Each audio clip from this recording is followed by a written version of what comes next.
అమెరికాతో కుదిరిన చారిత్రక 14 సూత్రాల తాత్కాలిక అవగాహన ఒప్పందంలో భాగంగా ఇరాన్ ప్రభుత్వం అంతర్జాతీయ సమాజానికి ఒక భారీ బంపర్ ఆఫర్ను ప్రకటించింది. ప్రపంచ చమురు రవాణా అత్యంత వ్యూహాత్మకమైన హెర్ముజ్ జలసంధి గుండా ప్రయాణించే అన్ని రకాల అంతర్జాతీయ వాణిజ్య నౌకలకు రాబోయే 60 రోజుల పాటు ట్రాన్సిట్ ఫీజు పూర్తిగా మినహాయింపిస్తున్నట్టు Iran supreme national security council వెల్లడించింది. ఈ కీలక నిర్ణయానికి అనుగుణంగా అమెరికా రక్షణ విభాగం కూడా ఇరాన్ ఓడరేవులపై విధించిన నౌకాదళ దిగ్బంధన అమలును అధికారికంగా నిలిపివేస్తూ కీలక అడుగు వేసింది. దీనివల్ల అంతర్జాతీయ నౌకలు ఎటువంటి ఆటంకాలు లేకుండా ఇరాన్ రేవుల్లోకి రాకపోకలు సాగించడానికి మార్గం సుగమమవడమే కాకుండా లక్షలాది బ్యారెళ్ల ముడి చమురు రవాణా మళ్లీ పుంజుకుంది.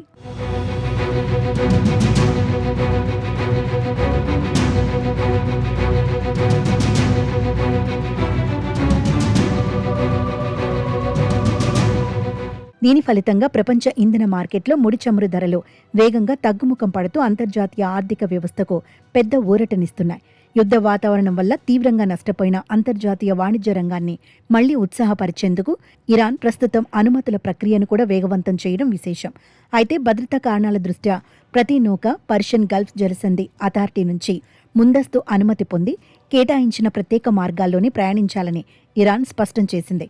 ఈ 60 రోజుల తాత్కాలిక కాలంలో నౌకల ప్రయాణానికి అయ్యే అనుబంధ రవాణా ఖర్చులను కూడా ఇరాన్ ప్రభుత్వమే స్వయంగా భరించనుందని అధికారిక వర్గాలు పేర్కొన్నాయి. ఈ వ్యూహాత్మక చొరవ వల్ల అంతర్జాతీయ చమురు దిగ్గజాలకు, రవాణా సంస్థలకు భారీగా ఆర్థిక ప్రయోజనం చేకూరడమే కాకుండా పశ్చిమాసియా జిల్లాల్లో నౌకల రాకపోకల సాంద్రత ఒక్కసారిగా పెరిగింది. అమెరికా నౌకాదళం తన దిగ్బంధనాన్ని ఉపసంహరించుకోవడంతో గల్ఫ్ ప్రాంతాల్లో నెలకొన్న యుద్ధ మేఘాలు తాత్కాలికంగా తొలగిపోయి శాంతి వాతావరణం కనిపిస్తోంది.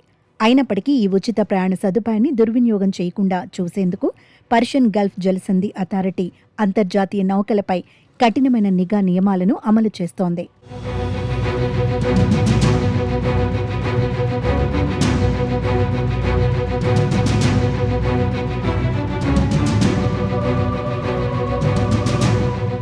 ఇరాన్ ప్రకటించిన ఈ రాయితీలు అంతర్జాతీయ దౌత్య రంగంలో తమపై ఉన్న ప్రతికూల ముద్రను చెరిపివేసేందుకు, ప్రపంచ దేశాల మద్దతు కూడగట్టేందుకు ఒక సాధనంగా ఉపయోగపడుతున్నాయని విశ్లేషకులు భావిస్తున్నారు. ఈ పరిణామం రవాణా వ్యయాన్ని గణనీయంగా తగ్గించడంతో పాటు ప్రపంచవ్యాప్తంగా వివిధ దేశాల ద్రవ్యోల్బణ ఒత్తిడిలను తగ్గించడానికి పరోక్షంగా దోహదపడుతోంది. మరోవైపు 60 రోజుల గడువు ముగిసిన తర్వాత తదుపరి వ్యూహంపై అమెరికా, ఇరాన్ల మధ్య భిన్నాభిప్రాయాలు వ్యక్తమవుతున్నాయి.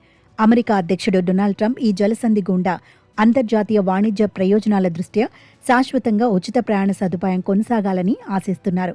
దానికి భిన్నంగా ఇరాన్ ఉన్నతాధికారులు మాత్రం 60 రోజుల తాత్కాలిక గడువు ముగియగానే పర్యావరణ పరిరక్షణ, రవాణా సేవల నిర్వహణ పేరిట తిరిగి ఫీజులు వసూలు చేస్తామని స్పష్టమైన సంకేతాలు ఇస్తున్నారు.